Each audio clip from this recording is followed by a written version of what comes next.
Hey everyone, for this week's Fancy Dinner Friday, we're cooking another 5 dishes from Paula Deen's Savannah Country Cookbook. Our dishes are going to start with easy rolls, cherry cheesecake, pot roast, corn scallops, and red mashed potatoes. Let's get started. This is Paula Deen's pot roast from her Lady and Sons cookbook. And y'all, I'm cooking this because I need an easy win tonight. So an easy dinner and something I know that the boys will love.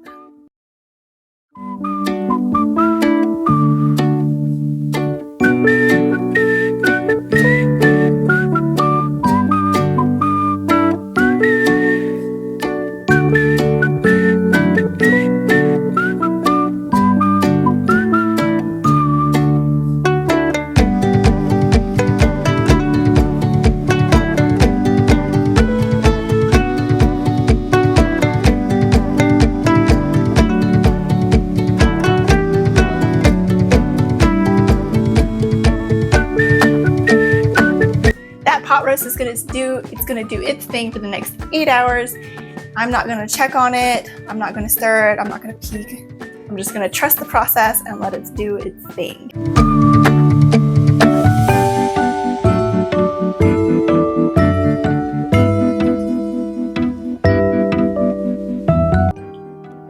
That's good. Let's get it on the table. Hey everyone, mashed potatoes are mashed potatoes are mashed potatoes. But Paula Deen's recipe has a little twist on it, and we're gonna give it a try. She adds a half a cup of sour cream at the end and folds that into her mashed potatoes. And I think that's going to be the trick from fine to clean the plate.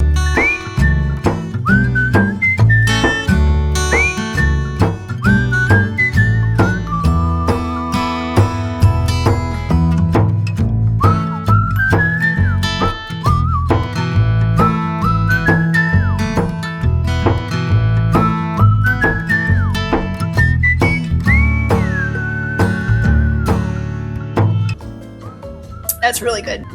That's really, really good. Half a cup of sour cream. That's the secret. If you haven't tried sour cream yet in your mashed potatoes, you need to, and you'll see the difference at your dinner table. We're doing fresh corn scallop, which is something new for me.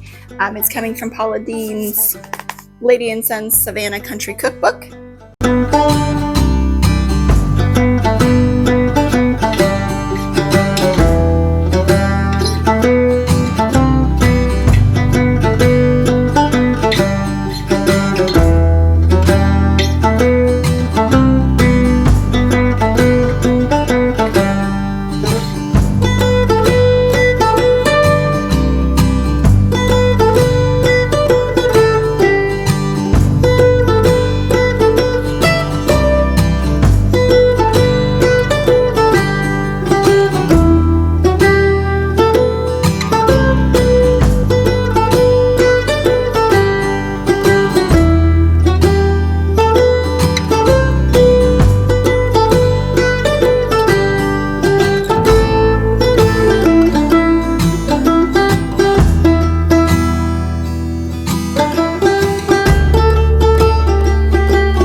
Not much in the way of flavor, but you can fix anything with some salt.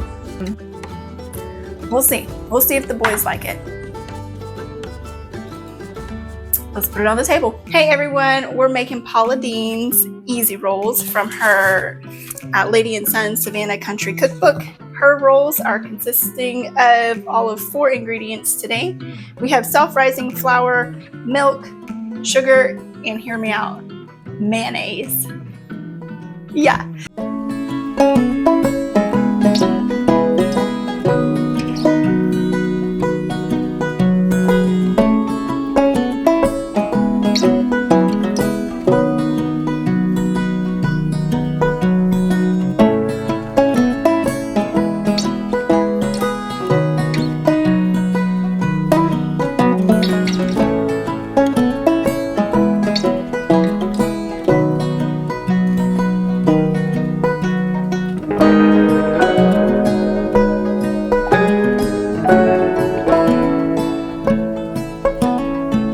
crust on the outside of them. They have a good flavor. They're not seasoned, obviously, but I think with some butter or like some herb butter, this is gonna be really good. It's gonna be perfect with our pot roast tonight. And if you're watching this and you're thinking to yourself, you'll never put mayonnaise in a roll, I really urge you to give it a try. 2 tablespoons of mayonnaise, 4 ingredients, 15 minutes, and you have some easy dinner rolls. It doesn't get much better than that. I'll see you at the dinner table. Hey everyone, we're doing Paula Deen's cheesecake from her cookbook, Lady and Son Savannah Country Cookbook. And her recipe has 2 parts to it. One, which is a traditional cheesecake, and then the second part, she puts a sour cream topping on the top and bakes it for another 10 minutes, and then you crown it with some delicious fruit. And today, y'all, we are going to be using some of my homemade cherry pie filling I did last summer.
Sweet, tart, tangy, creamy. It's balanced. And all I had to do was open a jar. Let's give it a try.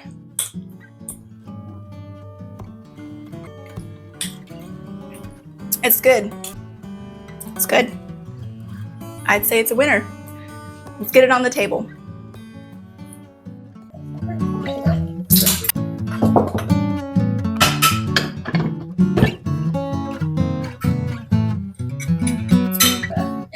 Okay, so what we Good job, Mom. Looks great. Yeah.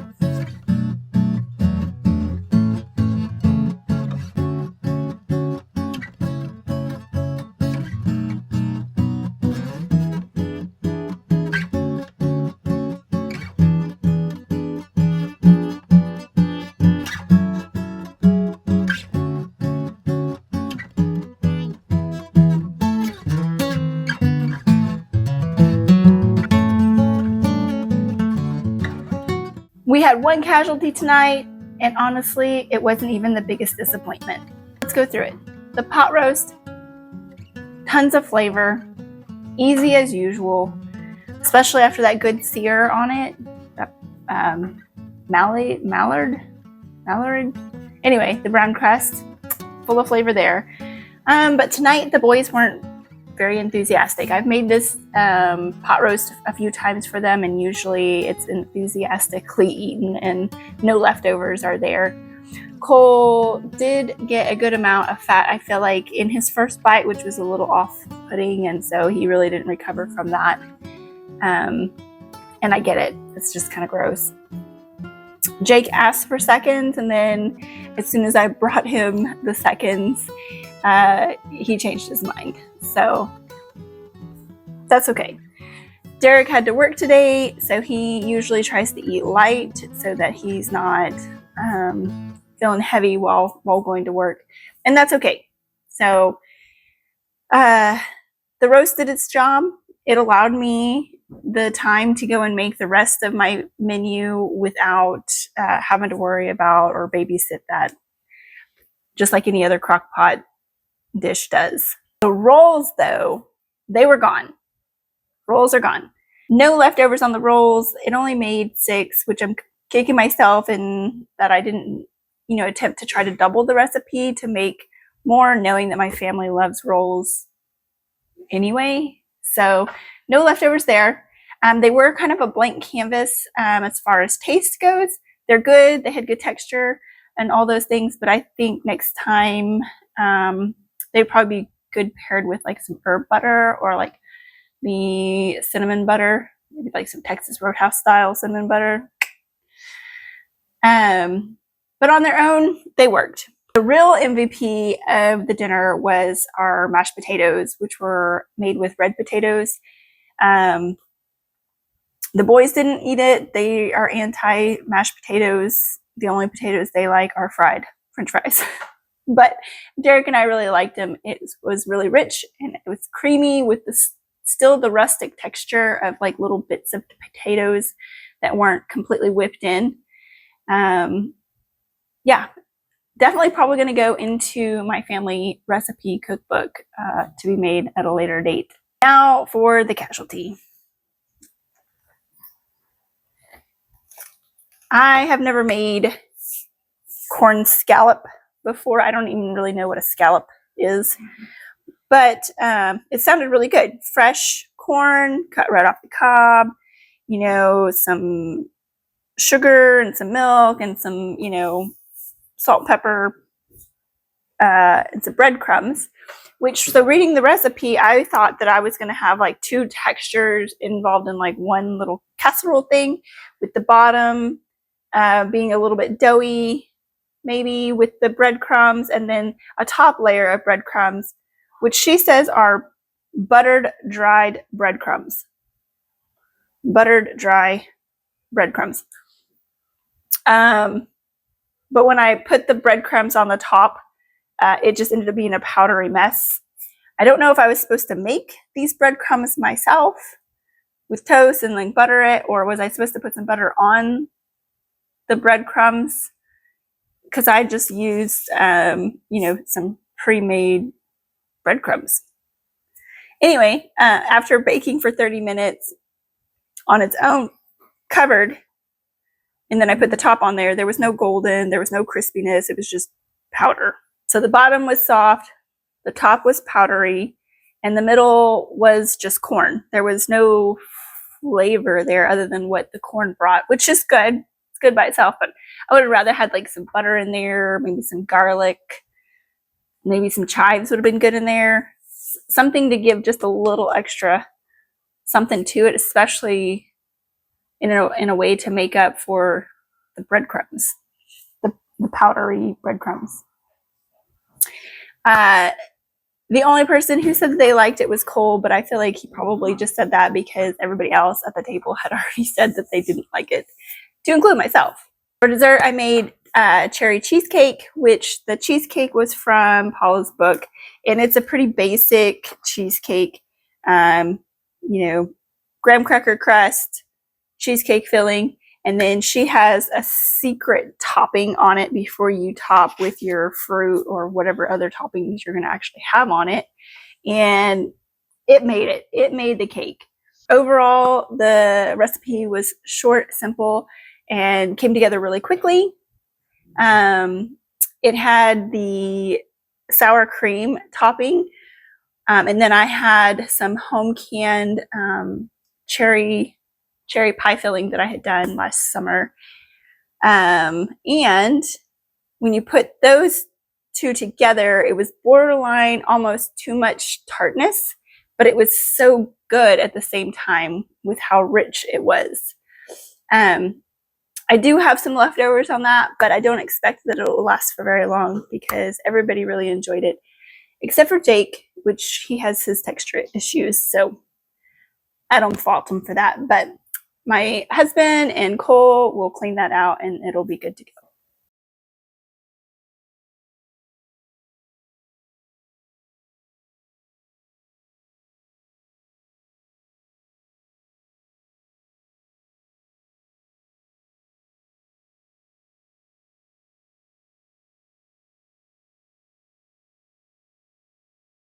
It felt like everybody was just staying long enough at the dinner table to get their, you know, check the participation block.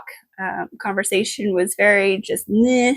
We talked about the food like we normally do, but there wasn't that enthusiasm that I've had in the other fancy dinner Fridays. I appreciate that they're putting up with my attempts to be intentional with our Fancy Dinner Fridays, but I also know there's a difference between showing up and being present. But that's the whole thing about being on this journey. Dinner with the family doesn't have to be fancy or over the top extravagant. It really does need to be intentional. And sometimes intentional may look like forced conversations. Not quite landing it. That's real, and that's where we were tonight. We'll see if any of these recipes make it in a regular rotation. The red mashed potatoes, most definitely. Rolls, if I make it again, I'll double it and probably get the herb butter on top with it. But the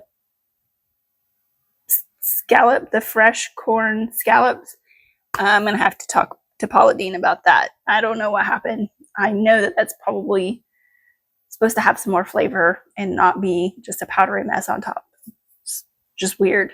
If you're on a journey like me, trying to find recipes that your family will gather at the dinner table for, subscribe and we'll figure it out together. Until next time, I'll see you back at the dinner table.